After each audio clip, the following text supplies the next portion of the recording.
आप देख रहे हैं अल्फा डिफेंस हिंदी में आपका स्वागत है। आज की इस वीडियो में हम लोग बात करेंगे जीटीआरई कावेरी के बारे में।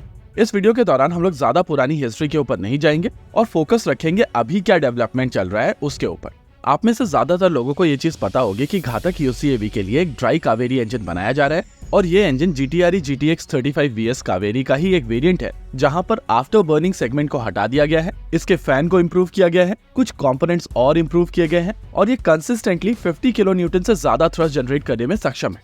कुछ समय पहले इस इंजन को रशिया ले जाया गया था हाई एल्टीट्यूड टेस्टिंग के लिए और इस टेस्टिंग के दौरान ये देखा गया था कि जिस तरीके की परफॉर्मेंस इस इंजन को लेकर एंटिसिपेट की गई थी, उससे बेहतर परफॉर्मेंस वहां पर डिलीवर की गई थी। इस डेटा के बेसिस पर जीटीआरई भारत सरकार को कन्विंस कर पाई है, जिसके बाद भारत सरकार की तरफ से इसके आफ्टर बर्निंग वेरिएंट को बनाने के लिए अप्रूवल दे दिया गया था।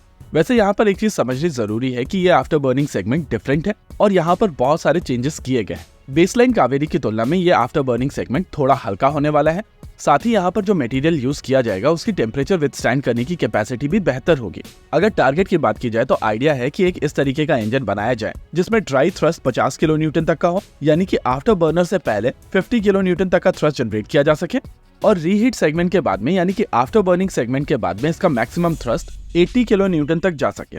जीटीआरई की तरफ से इस आफ्टर बर्निंग सेगमेंट को डिजाइन कर लिया गया है और अब ये डिजाइन एक वेंडर को दी जा रही है। इस रिक्वायरमेंट के लिए जो वेंडर सेलेक्ट किया गया है वो काफी इंटरेस्टिंग है। डीआरडीओ की डिजाइन के बेसिस पर बेसिकली ब्रह्मोस एरोस्पेस की तरफ से इस आफ्टर बर्निंग सेगमेंट को बनाया जाएगा और क्योंकि ये कंपनी ऑलरेडी रैमजेट इंजन के ऊपर काम करती आई है, इस वजह से इनके लिए मेटलर्जी और फैब्रिकेशन इतना डिफिकल्ट नहीं होना चाहिए। इस प्रोसेस में लगभग 9 महीने का समय लगने वाला है और उसके बाद गोदरेज की तरफ से जो ड्राई वेरिएंट बनाया जा रहा है उसके साथ में इस आफ्टर बर्निंग सेगमेंट को इंटीग्रेट किया जाएगा। आइडिया है कि ये पूरा कॉम्प्लेक्स 80 किलो न्यूटन तक का थ्रस्ट जनरेट करने में सक्षम होगा और फिर इसको LCA तेजस के साथ में इंटीग्रेट करके सर्टिफाई कराया जाएगा। देखिए, इस पूरे प्रोसेस में समय लगने वाला है और आपको रिजल्ट्स अगले 1 या 2 साल के अंदर नहीं मिलने वाले हैं। इनिशियली जो कावेरी इंजन बनाया गया था वो 73 किलो न्यूटन तक का मैक्सिमम थ्रस्ट जनरेट करने में सक्षम था और वो थ्रस्ट LCA तेजस के लिए काफी नहीं था। लेकिन ड्राई कावेरी बनाने के बाद में इसकी ड्राई थ्रस्ट रेटिंग को फर्दर इम्प्रूव किया गया है। इस कोशिश के दौरान यहाँ पर बेहतर मेटलर्जी का प्रयोग किया गया है, नए फैन का प्रयोग किया गया है, साथ ही पूरे के पूरे इंजन को ऑप्टिमाइज किया गया है जिससे वजन कम रहे और थ्रस्ट बढ़े। ड्राई वेरिएंट को जब रशिया में टेस्ट किया गया था तो इसका मैक्सिमम थ्रस्ट 54 किलो न्यूटन से ज्यादा आ रहा था और ये अपने वेट क्लास में सबसे ज्यादा थ्रस्ट है। आइडिया है कि आफ्टर बर्निंग सेगमेंट के साथ में इसका मैक्सिमम थ्रस्ट 80 किलो न्यूटन से ज्यादा होने वाला है और बेंचमार्क के हिसाब से 80 किलो न्यूटन भारतीय वायुसेना के LCA तेजस मार्क 1 के लिए काफी थ्रस्ट है। हालांकि जिस तरीके से ड्राई वेरिएंट ने अपनी परफॉर्मेंस को एक्सीड किया है उसी तरीके के एक्सपेक्टेशन आफ्टर बर्निंग सेगमेंट के साथ में भी है और एक बार जब ये कोर्स सर्टिफाई हो जाएगा तो चीजों को फर्दर इंप्रूव किया जा सकेगा।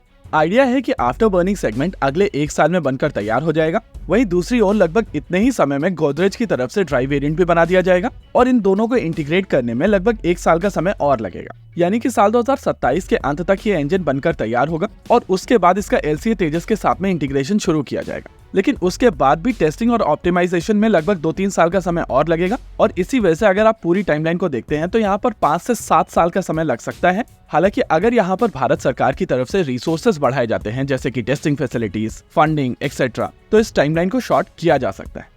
वैसे GE की तरफ से जो F404 इंजन में डिले हुई है उसके चलते रिक्वायरमेंट अभी है, लेकिन भारत सरकार ने इस प्रोग्राम को पिछले 14 साल से फंड नहीं किया है। लेकिन अच्छी चीज ये है कि फाइनली ये 14 साल का वनवास खत्म हो रहा है और इस प्रोग्राम को कम ही सही लेकिन भारत सरकार की तरफ से फंडिंग शुरू कर दी गई है।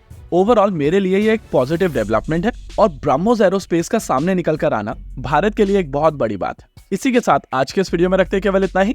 वीडियो को अंत तक देखने के लिए धन्यवाद। देखते रहिए अल्फा डिफेंस। जय हिंद।